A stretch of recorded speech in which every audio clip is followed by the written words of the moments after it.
Hi beautiful friends, good morning. ఇవి చాలా ఈజీగా అరిసెలు తయారు చేసుకోవడం ఎలాగో ఈ వీడియోలో తెలుసుకుందామండి.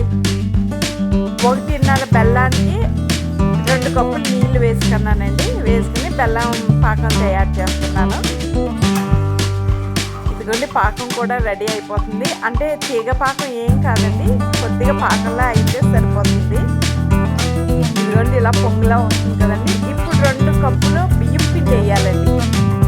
1.5 బెల్లానికి 2 కప్పులు బియ్యం పిండి వేయాలి. స్వీట్ ఇంకా కావాలనుకునే వరకు 2 ఈక్వల్ చేసుకోవచ్చండి. బియ్యం పిండి 2, బెల్లం కూడా 2 కప్పులు వేసుకోవచ్చు. ఇదిగోండి లో ఫ్లేమ్లో పెట్టుకుని బాగా కలుపుకోవాలండి. ఇలా బాగా కలుపుకుని స్టవ్ ఆఫ్ చేసేయాలండి. కలిసిన తర్వాత ఇది చాలా ఈజీగా చేసుకోవచ్చు. దీన్ని బాగా కలుపుకోవాలి. ఇది బాగా కలిసింది కదండి మొత్తం అంతా. ఇందులో 1 స్పూన్ నెయ్యి అండి. నెయ్యి వేస్తే ఇంకా చాలా టేస్ట్ వస్తుందండి. ఇందులో అయినా అంతే కదండి, పిండి వంటల్లో నెయ్యి వేస్తే చాలా టేస్ట్ వస్తుంది, బాగుంటుందండి. వెంటనే కలపాలండి, చల్లారిపోతే గట్టిపడిపోతుంది. బియ్యం కూడా ఏ మొక్కలు కట్టకుండా మంచిగా అయ్యిందండి. ఇప్పుడు ఇది చల్లారిన తర్వాత ఉండలు చేసుకోవాలి. ఇది బాగా చల్లారింది. కొద్దిగా చేతికి నెయ్యి రాసుకుని ఉండలు చేసుకోవాలండి.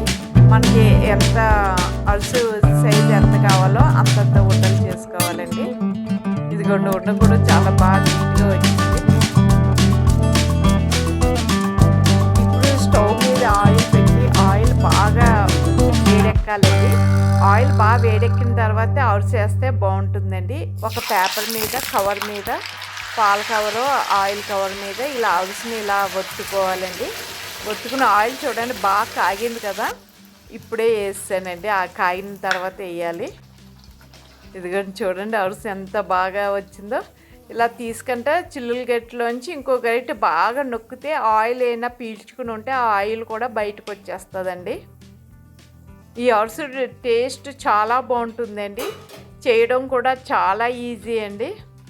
మీరు ఒకసారి ట్రై చేయండి.